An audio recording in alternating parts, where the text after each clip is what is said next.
지금이라는 단어가 중요해요. 지금 내 몸에서 가장 중요한 것은 아픈 곳이죠. 아픈 곳 말이에요. 이 새끼손가락에 가시가 하나 박혀 있으면 새끼손가락이 지금 내 몸에 어떤 것보다 가장 중요한 것입니다. 손가락아, 너는 별로 중요하지 않으니까 좀 참으렴, 이렇게 말할 수 없잖아요. 그렇게 말하면 이 손가락이 내 몸이 아니라고 말하는 것과 같습니다. 자기 몸이라면 당연히 손가락에 작은 가시 하나 박혀도 많이 아픕니다. 그런 손가락에 항상 관심을 가지는 게 마땅합니다. 그래서 우리가 가장 집중해야 할 곳은 바로 어디라고요? 아픈 곳입니다. 아픈 곳. 내가 어디가 아픈지. 마찬가지 건강한 공동체는 반드시 아픈 곳에 통증을 느끼게 되어 있습니다. 공동체에 아픈 곳이 있는데 그냥 모른 척 하면 건강한 공동체가 아닙니다. 아픈 곳이 가장 먼저 주목받아야 합니다. 연약한 지체를 주목하고 그 지체를 올바로 세우는 일, 그것이 바로 하나님의 정의를 행하는 것이기 때문에 그렇습니다. 자, 오늘 본문의 배경은 바벨론 포로기입니다. 그런데 바벨론 포로기의 유대 지역이 아니라 바벨론 포로기의 바벨론 지역이라고 보시면 좋습니다. 포로 생활이 거의 50년 이상 계속되었습니다. 포로 1세대는 이미 다 죽었고 3세대 정도가 살아서 바벨론에 정착해서 잘 먹고 잘 살아가는 그런 때죠. 이사야를 비롯한 소수의 사람들만 구원의 날을 여전히 기다리며 여호와 하나님 신앙을 바르게 유지했을 뿐이지 대부분의 다음 세대들은 그런 것에 구원에 별로 관심이 없었습니다. 당연한 거죠. 바벨론의 안주에서 편안하게 먹고 마시고 사는 것에만 관심이 있었던 거예요. 그걸 미리 잘 알고 있었던 이사야는 바벨론을 하나님께서 심판하신다고 설교했습니다. 바벨론 사람들이 얼마나 듣기 싫었을까? 바벨론이 망한다고 한 거예요. 아니, 바벨론 사람보다 당시 유대 사람들이 바벨론에 정착해 살던 3세대 유대 사람들이 이사야의 말을 더 꺼름직하게 생각했을 것입니다. 그래서 이사야가 고난을 당한 것이죠. 고난을 당하는 이사야는 이사야 42장 1절에서 4절의 첫 번째 종의 노래를 부릅니다. 그리고 이사야 49장 1절에서 6절에 두 번째 종의 노래를 부르고 오늘 본문은 세 번째 종의 노래예요. 종의 노래 3입니다.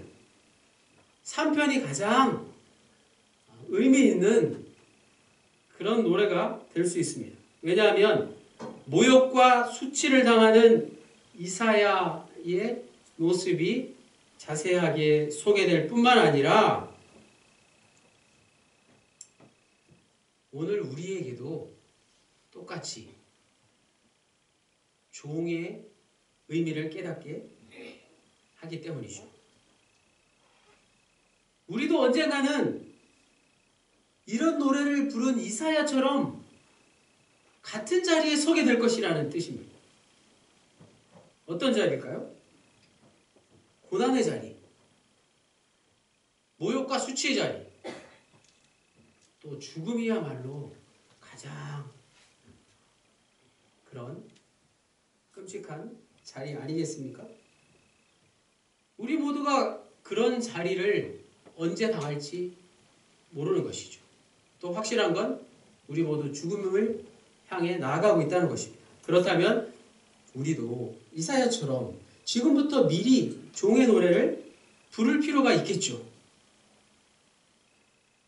더 중요한 것, 이 종의 노래가 가리키는 삶의 자리, 신앙의 깊이를 미리 아는 게 바로 진정한 신앙에 이르는 길이기 때문에 오늘 본문 속으로 함께 들어가 보겠습니다.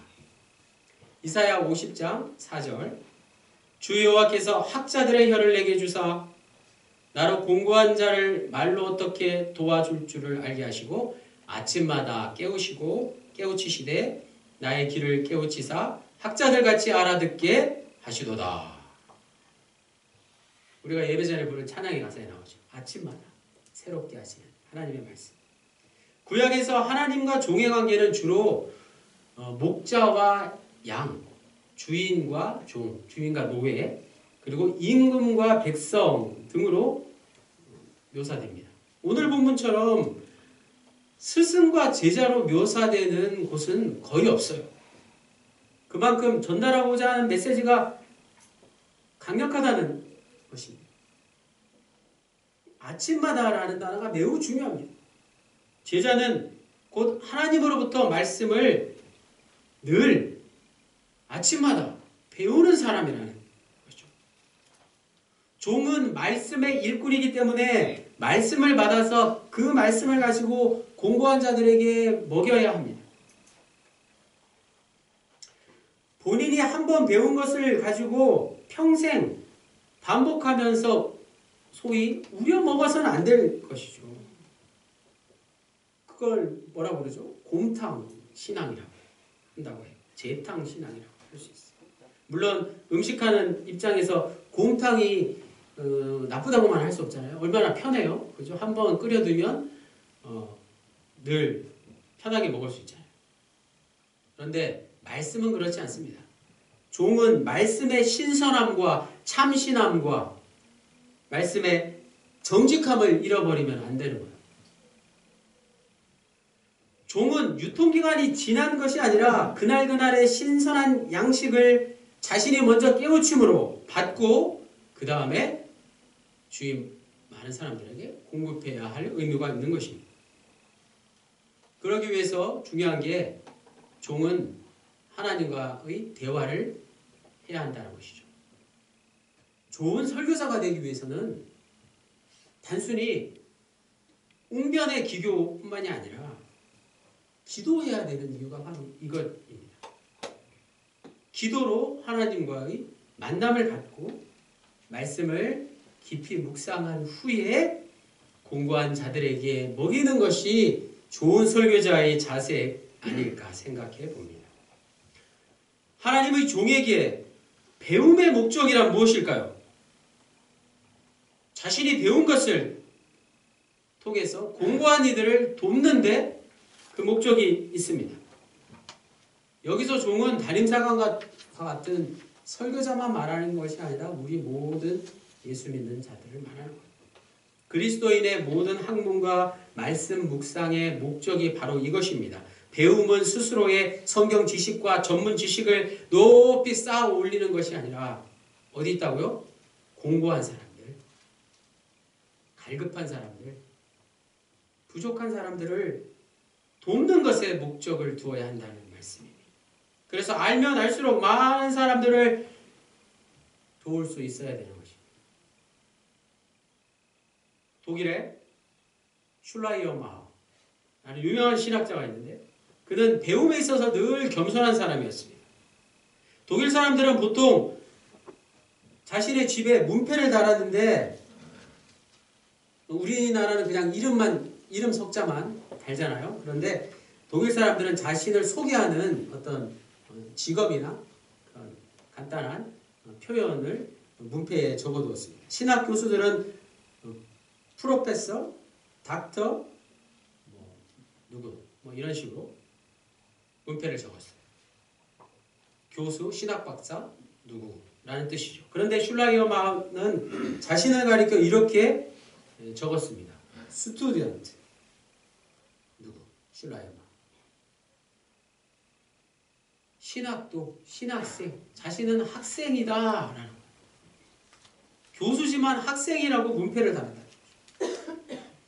이사야의 말씀처럼 그는 아침마다 늘 하나님의 말씀을 깨닫는 학생의 신분이 먼저라고 생각한 것입니다. 그렇게 고백한 것이죠. 어디 성경만 그렇습니까? 우리네 인생이 모든 게 배움의 연속 아닙니까? 자기 스스로 학생이라고 생각하면 주변의 모든 것들이 다 배울 거죠. 학습 자료, 소중한 것들이 되는 것입니다. 내 주변에 배울 것들이 널려 있습니다. 반대로 나는 더 이상 배울 게 없는 스승이다라고 생각하는 순간 착각이 자신으로부터 시작되는 겁니다. 평생 제자의 길을 걷는 것, 그것이 바로 하나님의 종의 길인 것입니다. TV 프로그램 중에서 남자분 40대 50대 남자분들이 좋아하는 프로그램이 나는 자연인이다. 저도 몇 번 봤어요. 그 진행자가 이렇게 고백했어요. 유명한 개그맨이죠. 깊은 산골짜기에서 아무것도 없이 사는 자연인에게 나도 모르게 무언가를 전하려고 가르치려고 했던 적이 많습니다. 그런데 지금 생각해보니까 그 프로그램을 몇 년 동안 지금 계속 진행하고 있는데 얼마나 내 모습이 부끄러웠는지 몰라요. 시간이 지날수록 아무것도 부러울 게 없는 자연인에게 내가 뭔가를 가르치려고 했지만 아무것도 내가 가르칠 것이 없었고 오히려 그들에게, 자연인에게 내가 배울 게 얼마나 많았는지 모릅니다. 제가 딱 그 부분만 봤어요. 그렇게 말씀하네요. 5절에서 7절.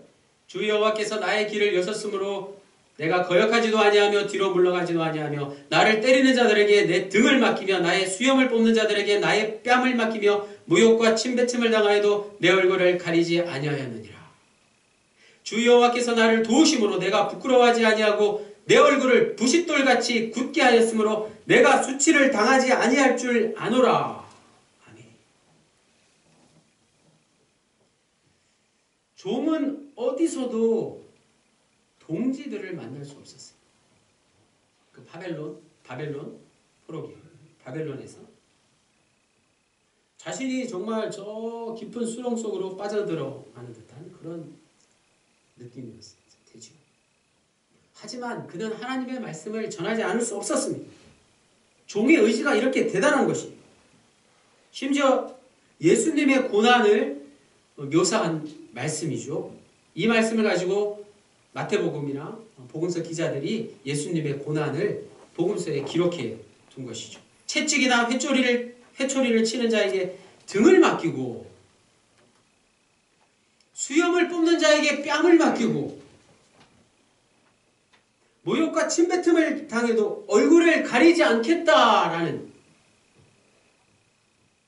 이 종의 단호한 말. 종은 하나님이 종의 길을 열어주셨기 때문에 거역하지 않고 물러서지 않고 성실히 주님의 길을 걸어가고 모든 박해를 견뎌내겠다고 다짐합니다. 종의 다짐은 정말 의연하기까지 합니다. 종이 지금 모욕을 당한 거잖아요. 그런데 종은 이런 모욕을 순수히 인정하고 용납하고 당당히 수용합니다. 놀랍게도 구약 전체를 통해서 종의 의연함은 오늘 본문 이사야 50장 6절로 7절에만 나오는 그런 말씀이죠. 6절에 모욕과 7절에 부끄러움이란 단어의 히브리어 어근이 똑같습니다. 대적자들은 종에게 부끄러움을 주기 위해서 의도적으로 그를 모욕한 것입니다. 그러나 하나님의 종의 의연함을 보십시오.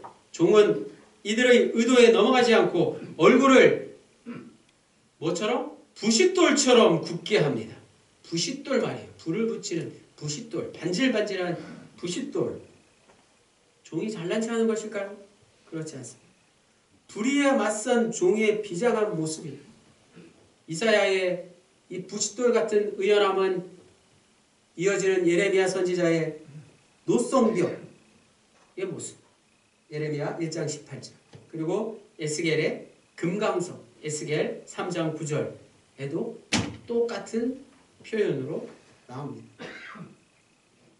8절에서 9절에 나를 의롭다 하시는 이가 가까이 계시니 나와 다툴 자가 누구냐? 나와 함께 설지어다. 나의 대적이 누구냐? 내게 가까이 나올지어다. 보라, 주 여호와께서 나를 도우시리니 나를 정죄할 자 누구냐? 보라, 그들은 다 옷과 같이 헤어지며 좀이 그들을 먹으리라. 아멘. 7절에 나타난 하나님의 도우심에 대한 확신이 구체적으로 나타납니다.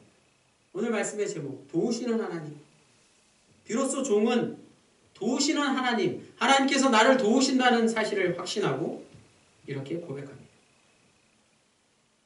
매일매일 하나님과 교제함으로 하나님이 이 어려운 상황을 분명히 잘 알고 계시다는 것을 확신합니다. 하나님은 종의 어려움을 모두 다 아시고 그를 도우시는 분이십니다. 그렇기 때문에 종은 당당하게 제자의 길을 걸어갑니다. 고난주간을 당하여 오늘 우리는 매우 중요한 사실을 하나 발견합니다. 하나님의 도우시는 길에도 고난은 있습니다. 고난이 없는 게 아니에요. 하나님의 도움은 고난을 없애는 게 아닙니다. 하나님의 도움은 고난을 없애버리는 그게 다가 아니라는 거예요. 무엇일까요? 오히려 고난을 이겨내고 고난을 견딜 수 있도록 하나님께서 우리를 도우신다는 사실. 고난 자체를 하나님이 없애시는 게 아니라는 말씀이에요. 하나님이 종을 도우시니 종이 부끄럽게 여겼던 것들이 다 사라지고 수치스러웠던 것들이 다 사라지는 그런 종의 모습으로 변화된 것이죠. 그래서 고난에는 두 가지 종류가 있어요. 어쩔 수 없이 당하는 고난과 자발적으로 당하는 고난이죠. 전쟁과 전염병, 자연재해, 질병 같은 것들은 어쩔 수 없이 당하는 고난이죠. 얼마나 안타깝습니까? 하지만 상대적으로 자발적인 고난을 자들도 있다는 사실이에요. 많지는 않지만. 우리가 당해야 하는 고난은 자발적인 고난이 되어야 할 것입니다. 왜냐하면 우리에게는 사명이 있기 때문에 그렇죠. 기꺼이 고난을 감수하며 묵묵히 사명의 길을 걸어가야 하기 때문에 그렇습니다. 그래서 진정한 고난은 자발적인 고난 아니겠습니까? 이사야의 고난의 핵심 말이에요. 그것은 선을 이루기 위해서 자발적으로 당한 고난, 즉 선행 고난이었던 것입니다. 스스로 자발적으로 선을 행함으로 고난을 참고 인내하면 그것이 바로 예수님이 걸어가신 그 길을 함께 가는 것입니다. 그리스도의 고난은 악을 행해서 찾아오는 그런 고난이 아니라는 것입니다. 우리의 고난은 지극히 자발적인 고난이자 선행 고난이 되어야 하는 것이죠. 베드로전서 3장 17절 말씀, 선을 행함으로 고난받는 것이 하나님의 뜻일진데 악을 행함으로 고난받는 것보다 나으니라. 아멘. 바벨론 포로기에 불만이 가득한 이스라엘과 그들을 향해 말씀하시는 하나님의 음성을 들으는 이사야는 그 모든 문제가 하나님 때문이 아니라 이스라엘 백성들에게 있음을, 나 자신에게 있음을 깨닫게 되었습니다. 동시에 이스라엘이 하나님 앞으로 돌아와 회개하고 바로 서게 된다면 하나님은 충분히 그들을 회복시킬 수 있는 분이심을 깨달았습니다. 하나님은 다른 사람이 아닌 바로 이사야 자신을 통해서 그 회복의 메시지를 전달하고 계시다는 사실을 알게 되고 자신이 하나님의 종으로 귀중한 사명을 받았다는 것을 이사야가 다시 한번 상기하게 된 것이죠. 마찬가지. 오늘 우리는 자신이 지금 겪는 현실을 보면서 하나님이 계신가 안 계신가? 하나님을 원망하고 탓할 때가 있습니다.